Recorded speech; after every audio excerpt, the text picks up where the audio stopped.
Hello friends, welcome to Nandkishore classes. आज हम बहुत ही इंटरेस्टिंग क्वेश्चन करने वाले हैं। मीन का क्वेश्चन है। स्टेटमेंट ध्यान से देखिए। Mean of an observations is X bar if constant A is subtracted from each observation then show that new mean is X bar minus ए।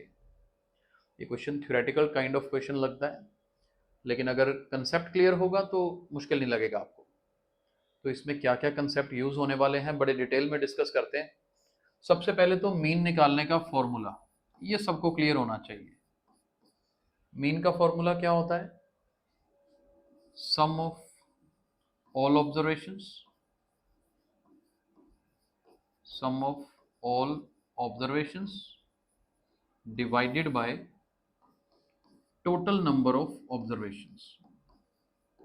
पहले तो इसका मतलब समझा देते हैं कि इस फॉर्मूले का मतलब क्या है। मान लीजिए आपको कुछ वैल्यूज गिवन है, जैसे कि 2, 3, 7, 4। इन चारों टर्म्स का आपने अगर मीन निकालना है तो मीन में क्या करते हैं, इन्हीं चारों को सम ऑफ ऑल ऑब्जर्वेशन मतलब इन्हीं को ऐड करते हैं और divided by total number of observation मतलब ये कितने टर्म्स हैं। 4 टर्म्स हैं तो 4 से डिवाइड करते हैं। इसको सॉल्व करके जो आंसर आता है वो क्या होता है? मीन होता है। ठीक, अब आगे बढ़ते हैं। अब हमारे पास इस क्वेश्चन में क्या बोला गया है कि जी मीन को हम क्या डिनोट कर रहे हैं, इस तरीके से एक्स के ऊपर बार। मीन को एक्स के ऊपर बार लिख रहे हैं, ये पॉइंट नोट कर लीजिए। अब एक बात सोचो, मान लो मेरे पास मीन एक्स बार दिया हुआ है, एक्चुअल में उसका मतलब क्या है?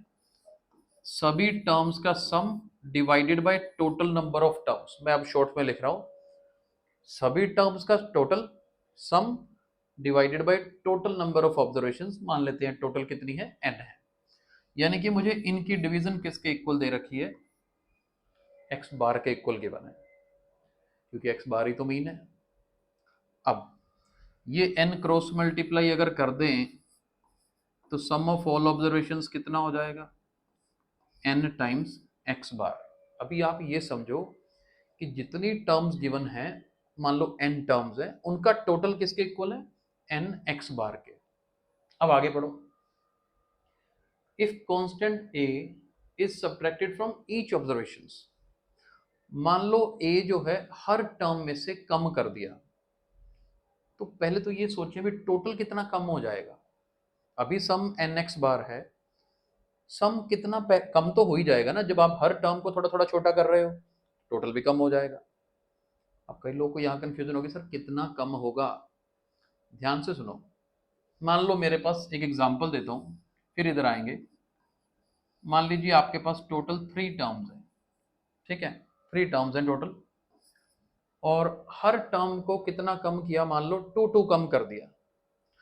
तो पहले एक टर्म में से 2 कम होगा, दूसरी टर्म में से 2 कम होगा, तीसरी टर्म में से 2 कम होगा, तो मेरा टोटल 6 कम हो जाएगा, राइट।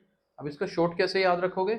अगर हर टर्म में से 2 कम हो रहा है, टोटल टर्म्स 3 है, तो इनकी मल्टीप्लीकेशन लेनी है कि 3 मल्टीप्लाई 2 जो भी आएगा उतना कम हो जाएगा। कंसेप्ट क्लियर हुआ? अब मेरे पास कितनी टर्म्स है? एन टर्म्स हैं। अब आपको ये छोटी सी बात समझनी होगी। मेरे पास टर्म्स है, सॉरी, मेरे पास टोटल टर्म्स हैं एन, ठीक है जी। मेरे पास टोटल टर्म्स एन है। अगर एन टर्म्स है, हर टर्म में से ए कम किया है, तो भाई कितना कम हो जाएगा? फिर एन ए कम होगा।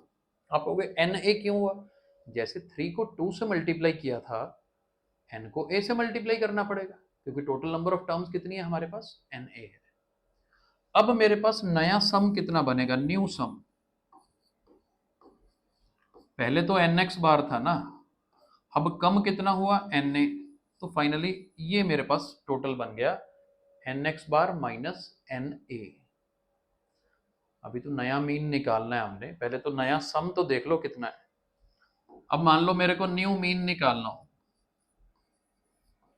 न्यू मीन फॉर्मूला क्या होगा?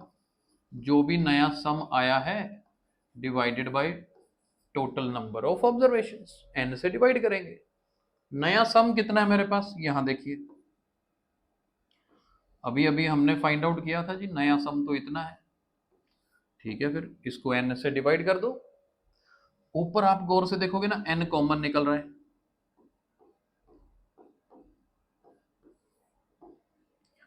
तो n से n कैंसिल।